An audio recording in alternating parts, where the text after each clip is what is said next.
लेकिन हर्षवर्धन जी, मैं आपका व्यू पॉइंट जानना चाह रहा हूं, उसके बाद सर मैं आ रहा हूं आपके पास, दोनों के पास।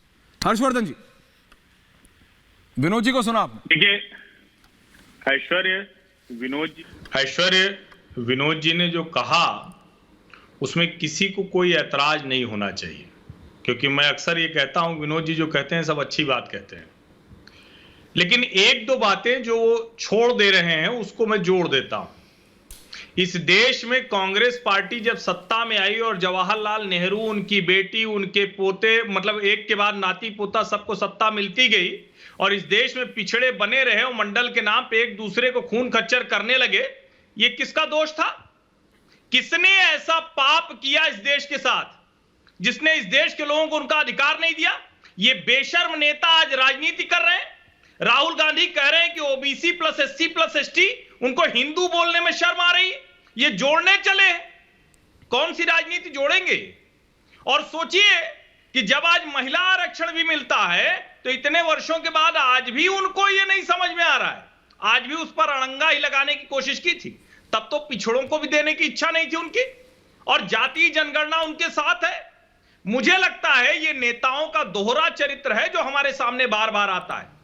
और देखिए, एक संकट बढ़ गया है, वो समय चला गया जब अटल बिहारी वाजपेयी और आडवाणी और मुरली मनोहर जोशी की पार्टी कह के और उसको ब्राह्मण बनिया पार्टी कह देते थे। हालांकि तब भी भारतीय जनता पार्टी की सरकार बनती थी तो पिछड़ी जाति का मुख्यमंत्री बनता था। उत्तर प्रदेश में सर्वाधिक जातीय तौर पर, मैं कह रहा हूं, वैसे मुसलमान है लेकिन जातीय तौर पर सबसे ज्यादा ब्राह्मण है, लेकिन भारतीय जनता पार्टी ने एक लोध कल्याण सिंह को मुख्यमंत्री बनाया। उमा भारती को गद्दी सौंप दी मध्य प्रदेश में। उमा भारती के बाद बाबूलाल गौर और फिर शिवराज सिंह चौहान। नरेंद्र मोदी को प्रधानमंत्री की कुर्सी पर बैठा दिया। घांची तेली समाज से आते हैं, उनको उठाकर लाए, उसी राष्ट्रीय स्वयंसेवक संघ के रास्ते आए। मुझे लगता है कि जब हम ये कहते हैं कि मंडल वन ने क्या दिया, तो हम ये सवाल पहले पूछें कि कांग्रेस की सरकारों ने ऐसा माहौल क्यों बनाया? क्यों 1947 के बाद जब देश आजाद हुआ और भारत में गणतंत्र लागू हो गया, 1952 में इस देश का संविधान लागू हो गया, क्यों संविधान के लिहाज से सबको एक बराबर अधिकार नहीं मिला? और सोचिए, इस देश की संविधान सभा ने जब बहस की थी ना, उसको पढ़ना चाहिए सबको। जिन बाबा साहब अंबेडकर का शपथ लेकर, उनका हवाला देकर बात की जाती है, उन्होंने भी अनुसूचित जाति और जनजाति के अलावा कुछ नहीं बताया था। कहा सोशली ऑप्रेस्ड, वंचित शोषित वही है। इस देश में सोचिए, अगड़ा और पिछड़ा जाति में आ गई। अनुसूचित जाति जनजाति का समझ में आता था। शर्म आनी चाहिए हम सबको। हम सब देश और समाज के तौर पर शर्मसार हो रहे हैं। और आज जब दुनिया 21वीं शताब्दी में कहां से कहां जा रही है, तो हम फिर से वो जाति का रोना लेके बैठ रहे हैं। और कोई बात नहीं, मैं तो मानता हूं बड़ा अच्छा हो गया। अब बताइएगा कि ओबीसी वाली करिएगा, ईबीसी वाली करिएगा। अब बताइएगा कि 14% यादव, वो 29% कैसे हिस्सेदारी लेकर बैठा है।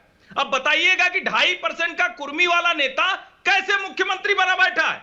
शर्म नहीं आती जातिवादी बहस करते हुए?